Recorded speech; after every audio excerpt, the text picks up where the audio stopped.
Que faire alors quand rien ne marche? J'ai fait tout, mais rien ne marche. Je fais presque tout ce que je pourrais faire, mais jusque-là, il n'y a rien. Alors, c'est la suite de notre podcast, de notre vidéo précédente où on a parlé de ce qui fait que ta bénédiction soit bloquée. Parce que c'était vraiment un message où on a voulu comprendre qu'est-ce qui fait que je prie beaucoup mais ça tarde. Pourquoi c'est seulement ma bénédiction qui tarde? Pourquoi c'est seulement mon mariage qui tarde? Pourquoi c'est seulement mon élévation qui tarde? Pourquoi c'est seulement mes études? Pourquoi c'est seulement ma réussite qui tarde? Pourquoi c'est seulement moi, pas les autres? Bien aimé, on a vraiment dit ce qu'il fallait être dit. Alors, je ne vais pas vraiment tout reprendre, mais j'aimerais que tu comprennes qu'il y a plusieurs raisons peuvent être la cause du non-exaucement. Donc, si rien ne marche jusque-là, tu pries, mais ta bénédiction tarde. Et toi-même, tu vois, l'âge s'avance. L'âge avance. Mais rien. Tu as des songes, tu as des visions. Tu es marié. Pardon.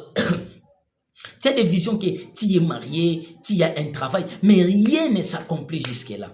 Alors, on a dit que plusieurs raisons peuvent être à la base. Alors, je ne vais pas reprendre, vous allez lire ça dans notre vidéo précédente. Va seulement voir la vidéo, pourquoi ça tarde, et tu vas voir ce que le Seigneur nous a inspiré. Mais dans le but de tout reprendre ou de ne pas tout reprendre, j'aimerais juste récapituler et donner des grands points. On a dit ceci, c'est que si ça tarde, il y a plusieurs raisons qui peuvent être à la base du retardement de la bénédiction de Dieu.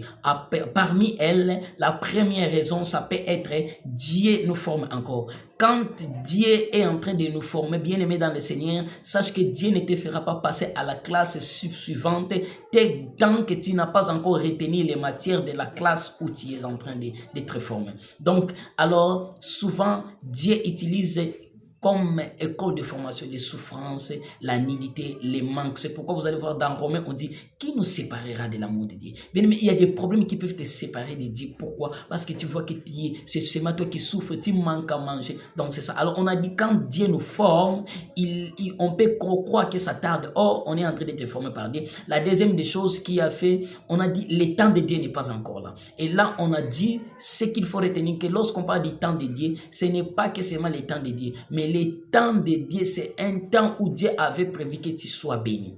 Alors, dans le temps de Dieu, on a dit qu'il y a des choses. Dans le temps de Dieu, il y a ce qu'il faut savoir, il y a la volonté de Dieu et la disposition de l'homme. Donc Dieu peut être bien disposé de te bénir. Mais quand toi, tu n'es pas prêt, tu n'es pas au bon endroit, sache que c'est pourquoi Habakkuk a dit, même quand ça tarde, attends là, reste au bon endroit. Amen. Alors la troisième raison, on a dit, lorsque l'ennemi est plus fort que toi, frères et sœurs, tu peux prier, tu peux beaucoup prier, tu peux avoir une vie saine, mais si l'ennemi est plus fort que toi, sachez-le très bien, tu vas voir ta bénédiction tarder. On a vu ça, Daniel chapitre 10, les versets 12 à 13, c'est que Daniel était loin, avait des l'onction, il était puissant. Mais il prie les premiers jours, on vient les répondre au 24e jour. Or, l'ange qui devait venir les répondre était libéré depuis les premiers jours où il a prié. Bien aimé, il y a des prières, Dieu avait déjà entendu et il a déjà envoyé l'ange. Mais l'ange ne vient pas parce qu'il y a un ennemi plus fort qui les résiste. Vous savez, quelqu'un va dire, mais pourquoi l'ange de Dieu doit être résisté? Bien aimé, la force de l'ange de Dieu ne dépend pas seulement de la puissance de Dieu. Parce que Dieu est tellement puissant. La force d'un ange envoyé à ton secours dépend aussi de ta consistance, de ta puissance dans la prière. Alléluia. Alors, frère, tu as beaucoup parlé. Qu'est-ce qu'on doit faire quand rien ne marche ou quand notre bénédiction tarde? La première des choses à faire, si la bénédiction tarde, si les promesses de Dieu tardent, bien aimé, je vais te dire la première des choses à faire. Il faut de la consistance dans la lecture et de la méditation de la parole de Dieu.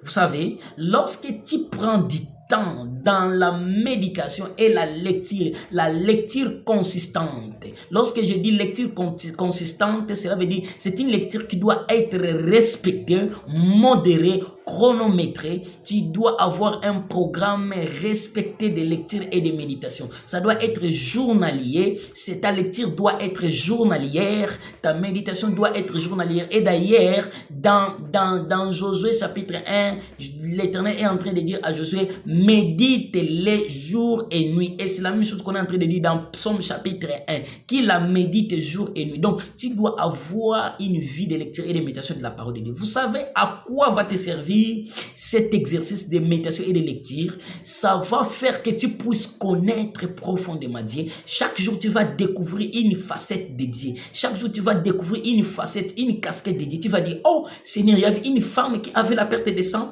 pendant 12 ans, mais elle a seulement touché le pan de ta robe et elle est guérie. Oui, sache que si tu feras comme tu es en train de converser et ça va booster et augmenter ta foi. Tu vas dire, oh Seigneur, donc il y avait un paralytique qui a fait 38 ans, mais tu lui as seulement adressé la parole et il a marché. Ah, il y avait une femme courbée pendant 18 ans. Et lorsque tu lis, ça fait quoi? Ça fait que tu puisses connaître le Dieu omnipotent, le Dieu omniscient, le Dieu omniprésent, le Dieu qui peut tout, le Dieu qui est partout et le Dieu qui connaît tout. Alléluia. Et ça fait quoi? Ça va augmenter ta foi. Plus tu connais Dieu, plus tu augmentes la foi. Bien aimé, celui qui ne connaît pas la parole de Dieu et celui qui connaît la parole de Dieu peuvent avoir les deux personnes peuvent avoir un même problème. Mais sache que celui qui connaît la parole va réagir autrement et celui qui n'a pas la parole de Dieu, celui qui ne connaît pas la parole de Dieu.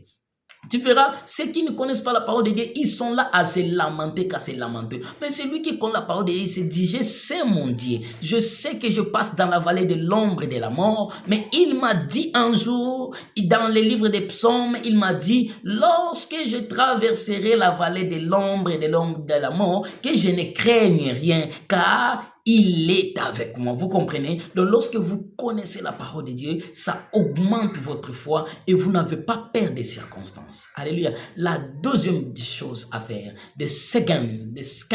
la deuxième des choses à faire, c'est quoi? La consistance dans la prière et le jeûne. Bien-aimé dans le Seigneur, si tu savais combien les ennemis qui ne veulent pas ta bénédiction gênent, si tu savais combien les sorciers de ta famille, combien les sorciers du quartier de l'avenir gênent pour te voir tomber, pour te voir échouer, tu ne pourrais pas négliger ta vie de prière. Si ta vie de prière là, pour aller à l'église, il faut qu'on te force. Pour écouter une prédication, il faut qu'on te force. Pour gêner, tu regrettes quoi? Moi, je dois manger. Frère, les sorciers ne mangent pas. La Bible dit dans le livre des Actes des Apôtres, ceux qui ont fait de quoi? Actes des Apôtres chapitre 26. La Bible dit ceux qui ont conspiré contre Paul, ils ont fait des imprécations, ils se sont dit, on ne va pas manger ni boire jusqu'à ce qu'on tue Paul. Vous comprenez? C'est que j'ai compris que les ennemis gênent et prient, mais nous, on néglige la vie de prière, la vie des jeûnes. Tu dois prier constamment, à chaque jour. C'est pourquoi même la Bible dit dans Jacques 5, 17, on dit prier sans cesse. Alléluia. Et la troisième des choses à faire, si rien ne marche, la consistance dans la destruction des autels existants et la construction de nouveaux autels accompagnés des sacrifices. Tu dois être fort à détruire les autels. Vous savez, les autels, c'est quoi?